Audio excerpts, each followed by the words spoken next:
সময় সংবাদের সঙ্গে আছি আমি কনক আজাদ। বেসামরিক বিমান পরিবহন, পর্যটন ও ভূমি উপদেষ্টা এএফ হাসান আরিফ মারা গেছেন। ইন্না লিল্লাহি ওয়া ইন্না ইলাইহি রাজিউন।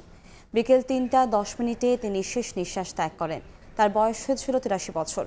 হৃদরোগে আক্রান্ত হয়ে রাজধানীর ল্যাবেড হাসপাতালে চিকিৎসাধীন ছিলেন হাসান আরিফ।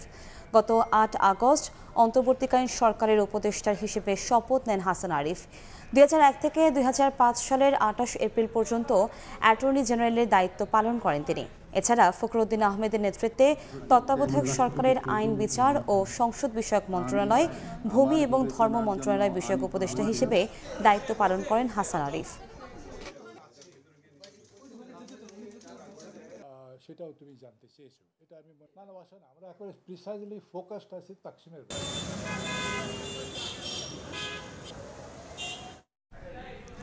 এই মুহূর্তে রাজধানীর ল্যাবেড হাসপাতালে আছেন সহকর্মী শফিকুজ্জামান রুবেল। আমরা সরাসরি যাচ্ছি তার কাছে। বাজে মূলত উপদেষ্টা হাসান আরিফ তিনি ইন্তেকাল করেন। কিছুক্ষণ আগে আমাদের সাথে কথা বলছিলেন তার স্বজন এবং এখানে আগত উপদেষ্টারা জানান যে আজকে ঠিক ৩টা বাজে তিনি ল্যাবেড হাসপাতালে ভর্তি হওয়ার পরে তিনি শেষ নিঃশ্বাস ত্যাগ করেন এবং তিনি মূলত বয়োজ্যেষ্ঠ লোক ছিলেন। আপনারা জানেন যে তিনি হৃদরোগে আক্রান্ত হয়ে মারা গিয়েছেন, হার্ট অ্যাটাক করে, এটাই মূলত বলা হচ্ছে। এবং আমরা যেটা কিছুক্ষণ আগে জানলাম যে এই উপদেষ্টা হাসান আরিফ অন্তর্বর্তীকালীন সরকারের যেই উপদেষ্টা, তিনি আসলে ভূমি, বেসামরিক বিমান পরিবহন এবং এই যে ৩টি মন্ত্রণালয় নিয়ে দায়িত্বে ছিলেন, সেটা একটা বড় শূন্যতা জায়গায় তৈরি হয়েছে। এখানে যারা আগত উপদেষ্টারা এসেছিলেন তারা কিন্তু বলেছেন, এবং তার মেয়ে, আপনারা জানেন যে তার যে পরিবারের সদস্যরা রয়েছেন, তার যে বড় মেয়ে তিনি বাইরে থাকেন, তিনি আসবেন তখন ২২ তারিখে মূলত তার জানাজা বা দাফন অনুষ্ঠিত হবে। এখন তিনি এই ল্যাবেড হসপিটালে তার মরদেহ রয়েছে এবং এখান থেকে তার মরদেহটি নিয়ে যাওয়া হবে এবং সেখানে হিমাগার করে রাখা হবে। মূলত এটা প্রাথমিকভাবে আমাদেরকে জানানো হয়েছে। এবং আপনারা জানেন যে এই হাসান আরিফ তিনি কিন্তু শুধু এই প্রথমেই অন্তর্বর্তী সরকারের উপদেষ্টা ছিলেন এরকম নয়। হাসান আরিফের কিন্তু একটা বর্ণাঢ্য ক্যারিয়ার রয়েছে। তিনি এর আগেও যখন কেয়ারটেকার সরকার গঠিত হয়েছিল তখনও কিন্তু তিনি উপদেষ্টা ছিলেন। এর আগে যখন ২০০১ সালের তখনও কিন্তু তিনি বাংলাদেশের গুরুত্বপূর্ণ দায়িত্ব পালন করেছেন, অ্যাটর্নি জেনারেল হিসেবে দায়িত্ব পালন করেছেন। হাসান আরিফের বর্ণাঢ্য ক্যারিয়ার সম্পর্কে মোটামুটি কিন্তু অধিকাংশ মানুষই পরিচিত। তার যে শূন্যতা তৈরি হয়েছে, যারা এখানে আগত উপদেষ্টা রয়েছেন, পরিবেশ উপদেষ্টা এসেছেন এবং তারা উপরে আছেন, সেই সাথে আরও কয়েকজন উপদেষ্টা কিছুক্ষণ আগে আমাদের সাথে কথা বলেছেন। তারা বলছেন যে এই অল্প সময় যখন এই গণঅভ্যুত্থানের পর এই দায়িত্বশীল লোকজনগুলোকে নিয়ে এই দেশ সংস্কারের যেই যাত্রা শুরু করেছিলেন, সেখানে অত্যন্ত গুরুত্বের সাথেই এই এএফ হাসান আরিফ তিনি কিন্তু দায়িত্ব পালন করছিলেন। হঠাৎ করে তার যে শূন্যতা তৈরি হলো, সেখান থেকে এটার যে বড় শূন্যতা দেশের, সেটা কিন্তু তারা সামনে এনেছেন এবং তার রুহের মাগফিরাত কামনা তো সবাই করছেন। সেই সাথে তারা কিন্তু একটা নির্ধারিত ডেট ফিক্সড করে জানিয়েছেন যে ২২ তারিখ মূলত হাসান আরিফের দাফন কাজ সম্পন্ন করা হবে। তার মেয়ে বিদেশ থেকে যখন আসবে তারপরেই আপনারা দেখতে পাচ্ছেন যে এখানে তার শুভাকাঙ্ক্ষী, তারপর অন্তর্বর্তী সরকারের যারা উপদেষ্টা রয়েছেন, উপদেষ্টার সাথে লোকজন এবং অনেকেই ভিড় জমিয়েছেন, মূলত তাকে দেখতে এসছেন। কেননা আপনারা জানেন যে এই এএফ হাসান আরিফের যদি ক্যারিয়ার সম্পর্কে বলতে হয়, তিনি কিন্তু একাধারে আপনারা জানেন যে দেশের বিভিন্ন গুরুত্বপূর্ণ জায়গায় কিন্তু কাজ করেছেন। তার বর্ণাঢ্য যেই শিক্ষাগত ক্যারিয়ার রয়েছে, সেটাও যদি বলি তাহলে সেটাও কিন্তু বাংলাদেশের যে জ্ঞানী মানুষগুলো রয়েছে, বাংলাদেশের যে অ্যাসেটগুলো রয়েছে, তার মধ্যেও তিনি উল্লেখযোগ্য। একটু দর্শকদের উদ্দেশ্যে যদি একটু জানিয়ে রেখে, হাসান আরিফের জন্ম কিন্তু ১৯৪১ সালে তিনি কলকাতায় জন্মগ্রহণ করেন এবং সেখানে তিনি তার শিক্ষা জীবন শুরু করেন, মাধ্যমিক উচ্চ মাধ্যমিক শিক্ষা সম্পন্ন করেন এবং স্নাতক ডিগ্রিও কিন্তু সেই কলকাতা বিশ্ববিদ্যালয় থেকে তিনি অর্জন করেন। এরপরে ভারতের পশ্চিমবঙ্গে মূলত ১৯৪৭ সালে আইনজীবী হিসেবে তার কর্মজীবন শুরু হয় এবং সেখান থেকেই তিনি কিন্তু এই যে মানুষের হয়ে কাজ করা, মানুষের পাশে কাজ করা, দেশের জন্য কাজ করা, সর্বোপরি মনোনিবেশ কিন্তু এই মানুষের কল্যাণেই করেছিলেন। তারপরেই তার বর্ণাঢ্য ক্যারিয়ারে কিন্তু বাংলাদেশের যে অবদান, বাংলাদেশের মুক্তিযুদ্ধ পরবর্তীকালীন সময় তো এই সব বিষয়ে কিন্তু এই হাসান আরিফের ভূমিকা অত্যন্ত গুরুত্বপূর্ণ। তো মৃত্যুকালে তার বয়স কিন্তু হয়েছিল, তা বলা যায় যে তিনি মূলত তার বয়সের ভারে যেরকম বার্ধক্যজনিত কারণে মূলত হৃদরোগে আক্রান্ত হয়ে মারা গেছেন। তো শেষ কথা বলতে তার দাফন কাজ সম্পন্ন হবে 22 তারিখ। তার মেয়ে আসবেন, তারপরেই তো মূলত বাকি কাজ শেষ হবে। তো সব মিলেই ছিল ল্যাভিট হসপিটাল থেকে। আমরা সরাসরি যুক্ত ছিলাম রাজধানীর ল্যাভিট হাসপাতাল থেকে। কারো কথায় কান না দিয়ে জনগণের আকাঙ্ক্ষা অনুযায়ী দ্রুত নির্বাচনের সুস্পষ্ট তারিখ ঘোষণার আহ্বান জানিয়েছেন বিএনপি নেতারা। রাজধানীতে আলাদা অনুষ্ঠানে দলটির নেতারা বলেন, আওয়ামী লীগের আমলে তাদের দলের নেতাকর্মীরা অত্যাচার নিপীড়নের শিকার হয়েছেন। আওয়ামী লীগ সরকারের পতনের পর অন্তর্বর্তী সরকারের কাছে বরাবরই নির্বাচনের সুস্পষ্ট তারিখ ঘোষণার দাবি করে আসছে বিএনপি। শুক্রবার সকালে জাতীয় প্রেস ক্লাবে জাতীয়তাবাদী চালক দল আয়োজিত আলোচনা সভায় আবারও উঠে আসে নির্বাচন প্রসঙ্গ। বাংলাদেশের অস্তিত্ব রক্ষার স্বার্থেই নির্বাচনের সুনির্দিষ্ট তারিখ ঘোষণার আহ্বান জানান বিএনপি চেয়ারপারসনের উপদেষ্টা জয়নুল আবেদিন ফারুক। ওদের কথা কান না দিয়ে দেশের মানুষের কথা চিন্তা করেন। আগামী মার্চ মাসের 1 তারিখে রোজা আসতেছে, এই রোজায় যেন আওয়ামী লীগের প্রেতাত্মারা আবার সিন্ডিকেট তৈরি করতে না পারে। আর একটা নির্বাচন যত সম্ভব তারিখটা ঘোষণা করে দেন, তাহলে মানুষের মনে স্বস্তি আসবে, মানুষের মনে ভরসা আসবে যে 91 সালের মতো, শাহাবুদ্দিনের মতো একটা সুন্দর সুষ্ঠু ভোটের মাধ্যমে বাংলাদেশে যারা আন্দোলনরত ছিল তারাই আবার বাংলাদেশের ক্ষমতা আসবে, বাংলাদেশে গণতন্ত্র আসবে। এদিকে জিগাতলায় নিত্য প্রয়োজনীয় পণ্য বিক্রির কৃষক বাজার উদ্বোধনী অনুষ্ঠানে অংশ নিয়ে বিএনপির আরেক নেতা আব্দুস সালাম বলেন, আওয়ামী লীগ আমলে তাদের দলের নেতাকর্মীরা অত্যাচার নিপীড়নের শিকার হলেও তারা ধৈর্যের পরিচয় দিয়েছেন। তোমার শ্রমিক লীগ, তোমার আওয়ামী লীগ, যুবলীগ থামাও, নীল বাহিনী, লাল বাহিনী থামাও, এরা তো দেশের মানুষের সম্পদ সব খায় ফেলাইতেছে। তখন আওয়ামী লীগের নেতারা বলল যে এত কষ্ট করছে এত বছর এই আওয়ামী লীগের নেতা কর্মীরা, নাইলে কিছু খাইলই, ওই যে বসে খাইলই, তারা দেশও খাইছে, শেখ মুজিবরাও খাই ফেলাইছে। কোথাও কোনো চাঁদাবাজি হবে না। 17 বছর না খেয়ে আছেন, দরকার হলে আরো 1-2 বছর না খেয়ে থাকতে হবে, কিন্তু কোনো চাঁদাবাজি করা যাবে না। অসাধু ব্যবসায়ী চক্রের কারসাজিতে দ্রব্যমূল্যের ঊর্ধ্বগতির জাতাকল থেকে উদ্ধার করতে বিএনপি নিজেদের সর্বস্ব দিয়ে কাজ করে বলেও মন্তব্য করেন দলটির নেতারা। আল আমিন তুষার, সময় সংবাদ, ঢাকা। সংস্কার ছাড়া সুষ্ঠু নির্বাচন সম্ভব নয় বলে মন্তব্য করেছেন জামায়াতে ইসলামের আমির ডক্টর শফিকুর রহমান। ক্ষমতায় যাওয়ার জন্য দলটির তাড়া নিয়ে জানিয়ে ঢাকা জেলা কর্মী সম্মেলনে তিনি বলেন, আওয়ামী লীগ জনগণকে ধোঁকা দিয়েছে, তাই নৈতিক সাহস হারিয়ে দেশ ছাড়তে বাধ্য হয়েছে। আলাদা অনুষ্ঠানে দলটির অন্য নেতারা বলেন, আওয়ামী লীগের আমলে ভোটার তালিকায় অন্তর্ভুক্ত 2 কোটি ভুয়া ভোটারকে তালিকা থেকে বাদ দিয়ে নতুন ভোটার তালিকা তৈরি করে অবাধ ও নিরপেক্ষ নির্বাচনের আয়োজনের আহ্বান জানান। শুক্রবার সকালে রাজধানীর কাকরাইলে ডিপ্লোমা ইঞ্জিনিয়ার্স ইনস্টিটিউশনে সদস্য সম্মেলনের আয়োজন করে বাংলাদেশ জামায়াতে ইসলামী। অংশগ্রহণ করেন বিভিন্ন পেশায় কর্মরত দলটির সদস্যরা। আলোচনায় আসে সংস্কার, নির্বাচন ও আওয়ামী লীগ নেতাদের দেশ ছাড়ার বিষয়টি। অনুষ্ঠানে অংশ নিয়ে দলটির কেন্দ্রীয় কর্মপরিষদ সদস্য ডক্টর শফিকুল ইসলাম মাসুদ বলেন, ক্ষমতায় থাকতে আওয়ামী লীগ ভারতের এজেন্ডা বাস্তবায়ন করেছে বলেই হাসিনা সহ সব আওয়ামী লীগ নেতাই ভারতে পালিয়েছে।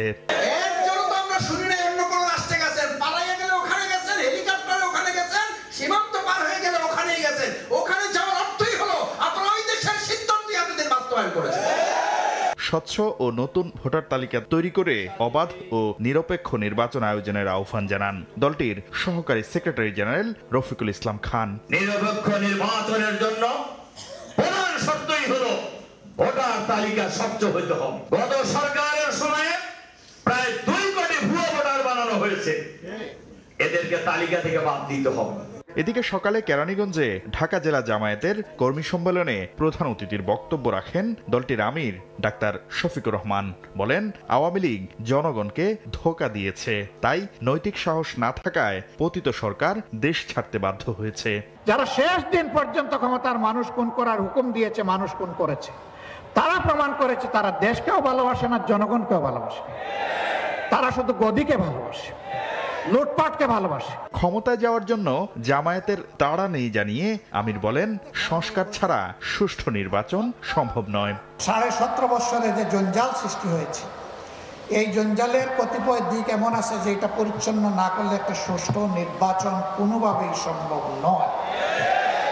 পতিত সরকারের বাজার সিন্ডিকেট ভাঙতে অন্তর্বর্তী সরকারের পাশে থাকার কথা জানান জামায়াত নেতারা। 17.5 শাকির আহমেদ, সময় সংবাদ, ঢাকা। বহু বছর পর জাতি একটি নিরপেক্ষ নির্বাচন দেখবে বলে মন্তব্য করেছেন ধর্ম উপদেষ্টা আ.ফ.ম. খালিদ হোসেন। বলেন, যারাই ক্ষমতায় আসবে অন্তর্বর্তী সরকার তাদের হাতে ক্ষমতা হস্তান্তর করবে। শুক্রবার দুপুরে রাজধানীর মতিঝিলে এক অনুষ্ঠানে তিনি এসব কথা বলেন। সাম্প্রদায়িক সম্প্রীতি বহাল রাখতে সার্বিক প্রয়াস চালানোর আহ্বানও জানান এই উপদেষ্টা। বহু বছর পর জাতি একটা নিরপেক্ষ, ফেয়ার, ফ্রি, ইম্পার্শিয়াল ইলেকশন দেখতে পাবে। জনগণ তাদের নির্বাচিত প্রার্থীকে ভোট দিতে পারবেন। যারাই নির্বাচিত হয়ে আসবেন, অন্তর্বর্তীকালীন সরকার তাদের হাতে ক্ষমতা দিয়ে বিদায় নেবে। সাম্প্রদায়িক সম্প্রীতি যাতে বহাল থাকে, সৌহার্দ্য যাতে বহাল থাকে, আমাদের সার্বিক প্রয়াস চালাতে হবে। যাতে কেউ খোলা পানিতে যাতে মাছ শিকার করতে না পারে, আমাদের সচেতন থাকতে হবে। যুক্তরাজ্য ভিত্তিক গণমাধ্যম দ্য ইকোনমিস্টের বর্ষসেরা দেশ নির্বাচিত হয়েছে বাংলাদেশ। স্থানীয় সময় বৃহস্পতিবার এক প্রতিবেদনে কথা জানায় গণমাধ্যমটি। প্রতিবেদনে বলা হয়, স্বৈরশাসককে ক্ষমতাচ্যুত করা এবং উদার সরকার গঠনের পথে অগ্রসর হওয়ার জন্য 2024 সালের সেরা দেশ নির্বাচিত হয়েছে বাংলাদেশ। দ্বিতীয় অবস্থানে রয়েছে সিরিয়া। এবারের সেরা দেশ বেছে নেওয়ার ক্ষেত্রে চূড়ান্ত তালিকায় ছিল 5টি দেশ। বাংলাদেশ ছাড়াও তালিকায় ছিল সিরিয়া, আর্জেন্টিনা, দক্ষিণ আফ্রিকা ও পোল্যান্ড।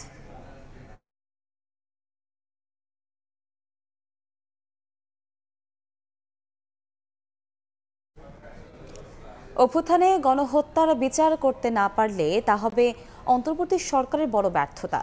খুলনায় শহীদ পরিবারের মাঝে আর্থিক সহায়তা প্রদান অনুষ্ঠানে কথা বলেন জুলাই শহীদ ফাউন্ডেশনের সাধারণ সম্পাদক শারজিস আলম। নিয়ামুল হোসেন কচিতলা ছবিতে আব্দুল আল মামুন রুবেলের রিপোর্ট। অনুষ্ঠানের শুরুতে জুলাই স্মৃতি ফাউন্ডেশনের সাধারণ সম্পাদক শারজিস আলম বলেন, প্রতিটি হত্যার বিচার করা অন্তর্বর্তী সরকারের অন্যতম দায়িত্ব। হত্যাকারীদের বিচার করা সরকারের সবচেয়ে বড় দায়। খুনি হাসিনার সাপ্লাই করা অবৈধ অস্ত্রগুলো দিয়ে আমার ভাই বোনদেরকে হত্যা করেছে, তাদের বিচার করা এই প্ল্যাটফর্মগুলোর, এই অন্তর্বর্তীকালীন যে সরকার, তাদের সবচেয়ে বড় দায়। যদি এটা তারা তাদের জায়গা থেকে করে যেতে না পারে, এটাই তাদের সীমাবদ্ধতার এবং ব্যর্থতার সবচেয়ে বড় প্যারামিটার হবে। এ সময় জুলাই স্মৃতি ফাউন্ডেশনের প্রধান নির্বাহী ও শহীদ মুগ্ধর ভাই স্নিগ্ধ সহ কেন্দ্রীয় সমন্বয়ক, খুলনা পুলিশ প্রশাসন ও জেলা প্রশাসনের কর্মকর্তারাও উপস্থিত ছিলেন। আব্দুল্লাহ আল মামুন রুবেল, সময় সংবাদ, খুলনা। দেশে প্রবাসীদের পাঠানো টাকা ব্যাংকে আটকে রেখে আওয়ামী লীগ নেতারা বিদেশে পাচার করত বলে মন্তব্য করেছেন investment corporation of Bangladesh ICB chairman Abu Ahmed. সকালে এফডিসিতে অভিবাসী বিষয়ক এক ছায়া সংসদে এ কথা বলেন তিনি। এ সময় তিনি বলেন, IMF সহ বিভিন্ন দাতা সংস্থা যখন শর্ত আরোপ করে ঋণ দেন, তখন প্রবাসীরা কোনো রকম শর্ত ছাড়াই দেশের অর্থনীতি শক্তিশালী করতে কাজ করেন। তাই প্রবাসীদের অর্থ পাঠানোর পথ সহজ করার উপর জোর দেন তিনি। এ সময় জানানো হয়, অন্তর্বর্তী সরকার বৈধ পথে রেমিটেন্স পাঠানোর উপযুক্ত পরিবেশ তৈরিতে কাজ করছে, যার সুফলও মিলছে। হুন্ডির পথ বন্ধ করতে পারলে প্রবাসী আয় আরও বাড়বে বলে যুক্তি তুলে ধরেন আলোচকরা। এই যে আমরা তাদেরকে মূল্যায়নের জায়গাটা যদি নিশ্চিত করতে না পারি, তাদেরকে মানুষ হিসেবে যদি আমরা মর্যাদা দিতে না পারি, বলতে চান বাইরে সদস্যরা যারা রয়েছেন, আপনারা সবাই এই অঙ্গীকার নিয়ে IMF লোন, আর তারা আসে কত খবরদারি করে, এমন কিছু শর্ত দিচ্ছে যেটা আমাদের ইকোনমির বেসিক ইন্টারেস্টের বিরুদ্ধে। এরা তো কোনো শর্ত দিচ্ছে না। যখন এই দেশ থেকে মুদ্রা পাচার হতো লক্ষ কোটিতে, তখন তারা তো আমাদের বাংলাদেশের টাকা তো আর বাইরে নেবে না, তারা ব্যাংক লুট করেছে আর ডলারে কনভার্ট করে টাকাগুলো নিয়ে গেছে। অন্তর্বর্তী সরকারকে অকার্যকর করতে ফ্যাসিবাদের দোসররা ইজতেমা ময়দানে হত্যার ঘটনা ঘটিয়েছে বলে দাবি করেছেন ঢাকা মহানগর হেফাজতে ইসলামের সভাপতি মাওলানা জুনায়েদ আল হাবিব। হত্যায় জড়িতদের বিচার দাবিতে জুমার নামাজের পর মিরপুরে বিক্ষোভ সমাবেশে কথা বলেন তিনি। সমাবেশে সাতপন্থীদের কার্যক্রম নিষিদ্ধের দাবি জানান আলেমরা।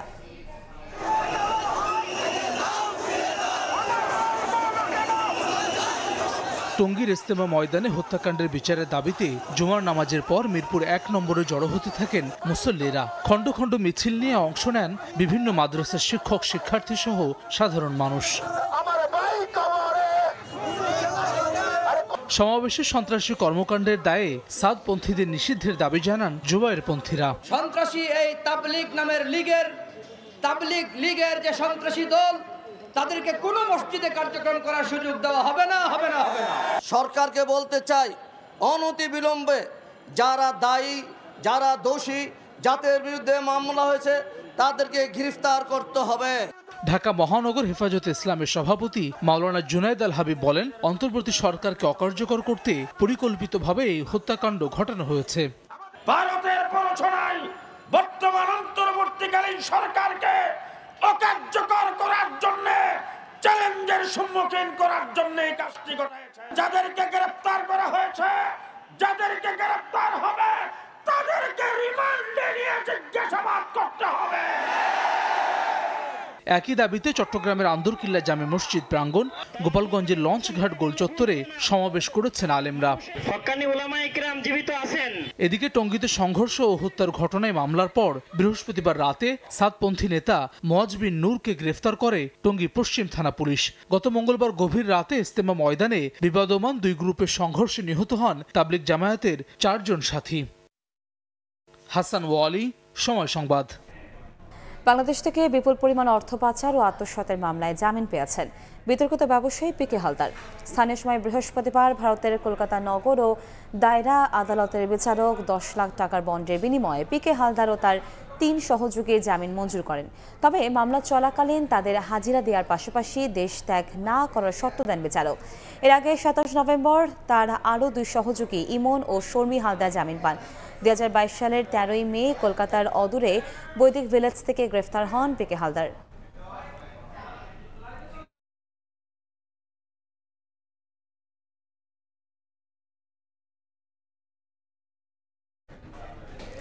রাজধানীর ল্যাবিড হাসপাতালে চিকিৎসাধীন অবস্থায় মারা গেছেন উপদেষ্টা এএফ হাসান আরিফ। সেখানে আছেন সহকর্মী শফিকুজ্জামান রুবেল। আমরা আবারও যুক্ত হচ্ছি তার সঙ্গে। হাসান আরিফকে দেখতে মূলত ল্যাবিড হসপিটালে ঢুকেছেন কিছুক্ষণ হলো, এবং আমরা যেটা জানাছিলাম দর্শক আপনাদেরকে যে আজকে ঠিক 3:35 মূলত উপদেষ্টা হাসান আরিফ তিনি শেষ নিঃশ্বাস ত্যাগ করেন, এবং তারপরেই থেকে ল্যাবিড হসপিটালে থেকে কিন্তু উপদেষ্টারা আসতে শুরু করেন তাকে দেখার জন্য। এবং আমরা যেটা এর আগে জানিয়েছিলাম যে তিনি এই হসপিটাল কর্তৃপক্ষ আমাদেরকে জানিয়েছেন যে তিনি হার্ট অ্যাটাকে মূলত মারা গিয়েছেন, এবং তার পরিবারের কাছ থেকে মূলত হসপিটালের যে তথ্য যে তিনি তার দুপুরের খাবার খাচ্ছিলেন ঠিক তখনই তার হার্ট অ্যাটাক হয়, এবং কিছুক্ষণ পরেই তাকে ল্যাবিড হসপিটালে নিয়ে আসা হয়। এবং ডাক্তাররা যেটা বলছিলেন হসপিটাল কর্তৃপক্ষ যে তাকে মূলত মৃত অবস্থাকেই হসপিটালে নিয়ে আসা হয়। সেটা ঠিক 3:35 ঘটনা। এরপর থেকে আমরা দেখছি যে এই হাসান আরিফকে দেখতে মূলত উপদেষ্টা মণ্ডলীর যারা সদস্যরা রয়েছেন তারা কিন্তু ধীরে ধীরে তারা কিন্তু এখানে উপস্থিত হয়েছেন, এবং আমাদের সাথে পরিবেশ উপদেষ্টা রিজওয়ানা তিনিও কিন্তু কথা বলেছেন, এবং তিনি যেটা জানিয়েছেন যে এই হাসান আরিফের মরদেহ এখান থেকে নিয়ে যাওয়া হবে হিমাগারে। সেখানে মূলত 2 দিন রাখা হবে। আজকে 20 তারিখ, মূলত 22 তারিখে তার পরিবারের যিনি কানাডা থাকেন তার মেয়ে তিনি আসবেন। আসার পরেই তাকে মূলত সমাহিত করা হবে। এবং আমরা যতদূর জানি যে কিছুক্ষণ আগে যখন কথা হলো এই হসপিটাল কর্তৃপক্ষ এবং হাসান আরিফের যারা ঘনিষ্ঠজন রয়েছেন তারা যখন আমাকে জানালেন যে আজকে সন্ধ্যার পরে এবং কালকে দিনও তার জানাজা হওয়ার কথা রয়েছে, এবং তার মেয়ে যখন তার পরিবারের সদস্যরা যখন আসবেন ঠিক তারপরেই মূলত তাকে দাফন করা হবে। এর আগে মূলত দাফনের বিষয়টি কিন্তু আমাদেরকে ক্লিয়ার করা হয়নি। এবং আপনাদেরকে যেটা জানাচ্ছিলাম যে এই হাসান আরিফ তিনি কিন্তু 3টি মন্ত্রণালয়ের দায়িত্বে ছিলেন। আপনারা জানেন যে ভূমি, বেসরকারি বিমান পরিবহন, এই যে গুরুত্বপূর্ণ যেই মন্ত্রণালয়, সেই মন্ত্রণালয়ের উপদেষ্টা কিন্তু তিনি ছিলেন। এবং আমরা কিছুক্ষণ আগে জামাতের আমির তিনিও কিন্তু তাকে দেখতে এসেছিলেন এবং তিনি আমাদের সাথে কথা বলেছেন। তিনি যেটা বললেন যে এইরকম অভিজ্ঞ লোক, এরকম গুণী লোক যে উপদেষ্টা মণ্ডলীতে ছিলেন, তাদের যেই সংস্কারের যেই আশা দেশবাসীর, সেই সংস্কারের যে অগ্রগতি সেটা তারা কিন্তু মানুষের কাছাকাছি পৌঁছে যাচ্ছিলেন। সেখানে একটা অপূর্ণতা তৈরি হলেও এই তার শূন্যতায় সংস্কারে কোনো প্রভাব ফেলবে না, সেই বিষয়টা কিন্তু জামাতের আমির তিনি বলেছেন। তবে তিনি অত্যন্ত দুঃখ প্রকাশ করেছেন এবং তিনি আবেগ আপ্লুত হয়ে বলেছেন যে এই রকম হঠাৎ করেই চলে যাওয়া এটা আসলে জাতির জন্য একটা বড় শূন্যতা। সেই শূন্যতা পূরণ হবার নয়, তবে তার রুহের মাগফিরাত কামনা করে দেশবাসীর কাছে তিনি দোয়া চেয়েছেন এবং সবাইকে তিনি তার জন্য দোয়া করতে বলেছেন। সেই সাথে তাদের অবস্থান থেকে কিন্তু বেশ কিছু কথা বলেছেন। এবং হাসান আরিফ সম্পর্কে যদি বলি, আমরা হাসান আরিফের সম্পর্কে আমরা কিছুক্ষণ আগেও দর্শকদের উদ্দেশ্যে বলেছিলাম যে হাসান আরিফের যে বর্ণাঢ্য বিদ্যা ক্যারিয়ার, তার যেই দেশের প্রতি তার যে অবদান, সেই ক্যারিয়ার সম্পর্কে বলেছিলাম। হাসান আরিফের জন্ম, তিনি কিন্তু সেই অখণ্ডিত বাংলাদেশ যখন ছিল সেই সময় তিনি জন্মগ্রহণ করেন। এবং আপনারা দেখতে পাচ্ছেন যে এখন কিন্তু উপদেষ্টা তিনি কিন্তু বেরিয়ে আসছেন ঠিক গেটের সামনেই। তিনি তাকে মরদেহ মূলত দেখে হসপিটাল থেকে নামছেন এবং তার সাথে আমরা দেখছি যে উপদেষ্টা মণ্ডলীর যারা আরও অন্যান্য সদস্য রয়েছেন, বিশেষ করে আইন উপদেষ্টা আসিফ নজরুল তিনি রয়েছেন, রিজওয়ানা হক রয়েছেন, আমরা দেখছি আদিলুর রহমান রয়েছেন, অনেকেই কিন্তু তাকে নিয়ে আসছেন। এবং তিনি একদম শর্ট নোটিসে, আপনারা জানেন যে তিনি কিন্তু বাইরে ছিলেন, দেশের বাইরে ছিলেন, অল্প সময় হলো তিনি দেশে প্রবেশ করেছেন। এই মৃত্যুর খবর শুনে হাসান আরিফের, উপদেষ্টা হাসান আরিফের মৃত্যুর খবর শুনেই কিন্তু তিনি কালক্ষেপণ না করে হসপিটালে এসে তারা দেখে যাচ্ছেন। এবং আপনারা দেখছেন যে এখন প্রধান উপদেষ্টা যে প্রেস সচিব রয়েছেন তিনি কিন্তু এখানে আমাদের গণমাধ্যম কর্মীদের সাথে কথা বলবেন বা কিছু একটা জানাবেন, সেটা আমরা দেখছি যে এখানে উপদেষ্টা পরিবেশ উপদেষ্টা রিজওয়ানা তিনিও কিন্তু সামনে আসছেন। এবং প্রধান উপদেষ্টার যে গাড়িটি, সেই গাড়িটি কিন্তু আপনারা জানেন যে ছেড়ে দিচ্ছে এবং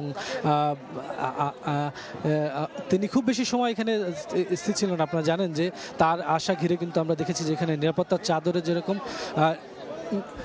নিরাপত্তার চাদরে কিন্তু ঘিরে রাখা হয়েছে। এবং এখানে আমরা দেখছি যে প্রধান উপদেষ্টা চলে গিয়েছেন এবং তার গাড়ি বহরও চলে গিয়েছেন। এখন আমাদের আপনারা যেটা দেখছেন যে এখন হাসান আরিফ সম্পর্কে বা এই যে ক্ষতি, সেই সম্পর্কে আমাদের সাথে কথা বলবেন, যা আমরা বুঝতে পারছি যে এখানে প্রধান উপদেষ্টার প্রেস সচিব রয়েছেন এবং কয়েকজন উপদেষ্টা রয়েছেন, আসিফ নজরুল রয়েছেন। সেই সাথে আপনারা দেখছেন যে আমরা একটু চলে যাবো সরাসরি, আসলে আসিফ নজরুল কথা বলছেন সেখানে। আমাদের এই মাত্র প্রধান উপদেষ্টা উনি মিশর থেকে ফিরেছেন, এয়ারপোর্ট থেকে সরাসরি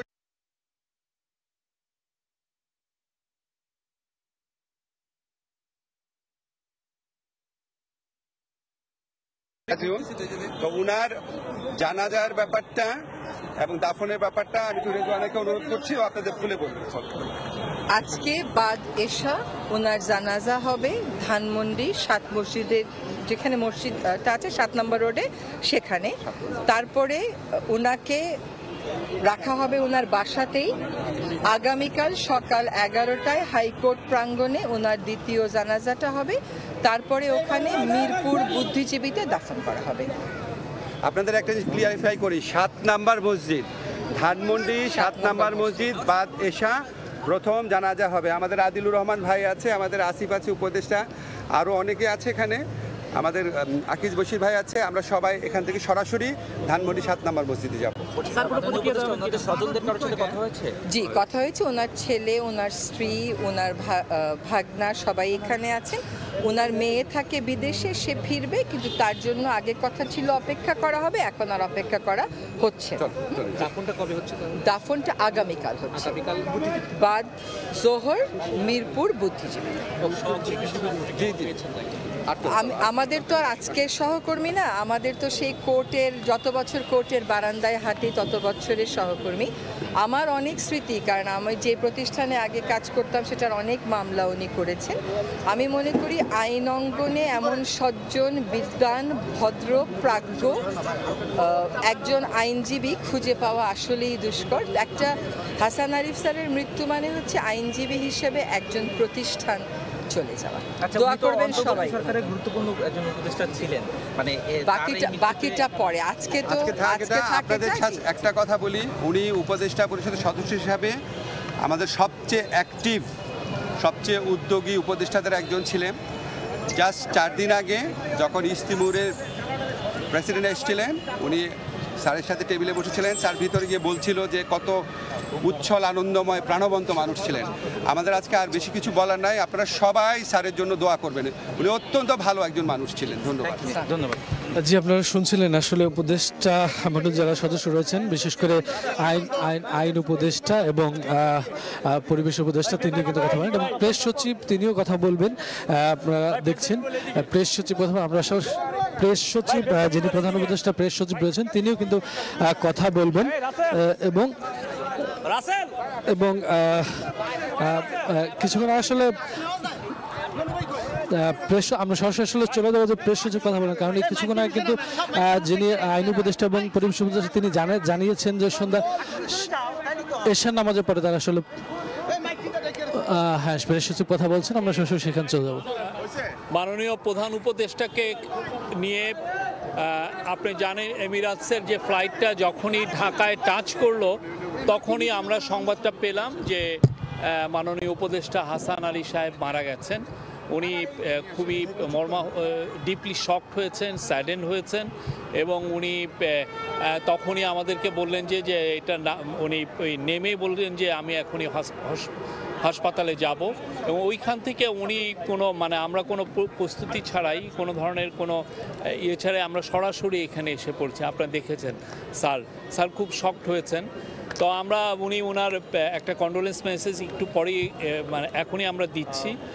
এখন উনি ওনার বিদেহী আত্মার মাগফিরাত চেয়েছেন, এবং ওনার ফ্যামিলিকে একটু আগে ওনার ফ্যামিলির সাথে কথা বলেছেন, ফ্যামিলি মেম্বারদের সাথে। আপনারা জানেন হাসান আরিফ বাংলাদেশের লিগাল প্রফেশনের একজন মহিরুহু ছিলেন।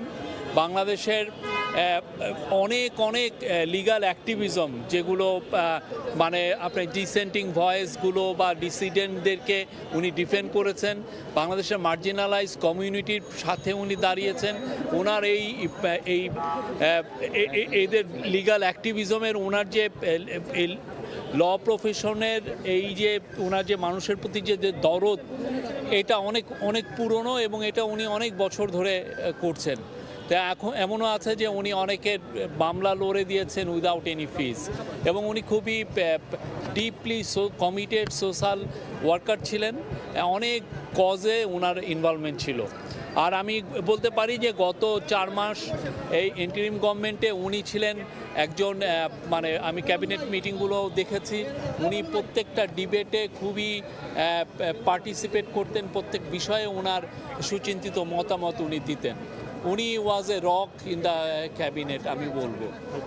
ওনার এই মৃত্যুতে আসলে অন্তর্বর্তী সরকারের কি ক্ষতি হলো এটা নিয়ে তো ওনারা বলছেন, অবশ্যই যে কোনো ওনার মতো, উনি আগে অ্যাটর্নি জেনারেল ছিলেন, ওনার যে এক্সপিরিয়েন্স,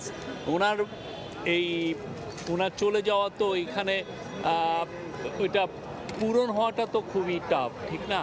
তো সেই জন্য আমরা ওনার বিদেহী আত্মার মাগফিরাত চাই, এবং অবশ্যই আমরা সবাই আশা করব যে উনি যে কাজগুলো রেখে গেছেন সেটা যাতে আমরা সবাই মিলে কমপ্লিট করতে পারি। প্রধান উপদেষ্টা আমি বললাম তো, ওনার ফ্যামিলি মেম্বারের সাথে কথা বলেছেন, তাদেরকে কন্ডোলেন্স জানিয়েছেন। ওনার একটা মেসেজ এখনই আমরা বোধহয় অলরেডি দিয়েছি, আপনারা দেখবেন। আর উনি তো এছাড়া যা ফাংশন ইয়েদেরকে বলেছেন যে অন্যান্য অ্যাডভাইজাররা সবাই ওনার জানাজায় যাবেন কালকে। ওনার ইয়ে হবে। Thank you.